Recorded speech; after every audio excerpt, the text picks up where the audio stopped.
வீட்டிலும் வெளியிலும் ஒரு முறை தயாரிக்கப்பட்ட தேநீரை மீண்டும் சூடுபடுத்தி குடிப்பது வழக்கம். ஆனால் இந்த பழக்கம் நல்லதல்ல என்று மருத்துவர்கள் கூறுகிறார்கள்.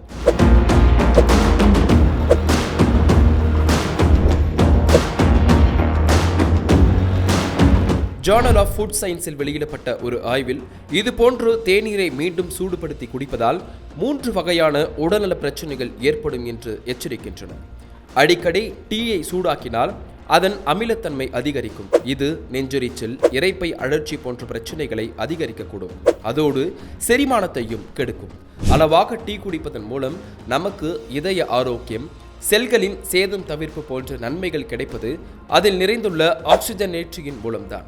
ஆனால் டீயை மீண்டும் மீண்டும் சூடுபடுத்தினால் அதில் உள்ள ஆக்சிஜனேற்றிகள் அழிக்கப்படுகின்றன.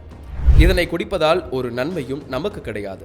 ஏற்கனவே தயாரித்த டீயை நீண்ட நேரமாக குடிக்காமல் வைத்திருந்தால் அதில் பாக்டீரியாக்கள் வளரக்கூடும்.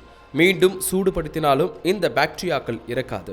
இதனை குடிப்பதால் வயிற்று வலி மற்றும் உணவு மூலம் பரவும் நோய்கள் ஏற்படும் அபாயம் அதிகரிக்கிறது. அதனால் முடிந்தளவு தேவையான டீயை தயாரித்து அப்போதே குடிக்கவும். ஒருவேளை அவசியப்பட்டால் அவற்றை பிளாஸ்குகளில் நல்ல சூட்டோடு சேமித்து வைத்து பின்னர் குடிக்கவும் மருத்துவர்கள் பரிந்துரைக்கின்றனர்.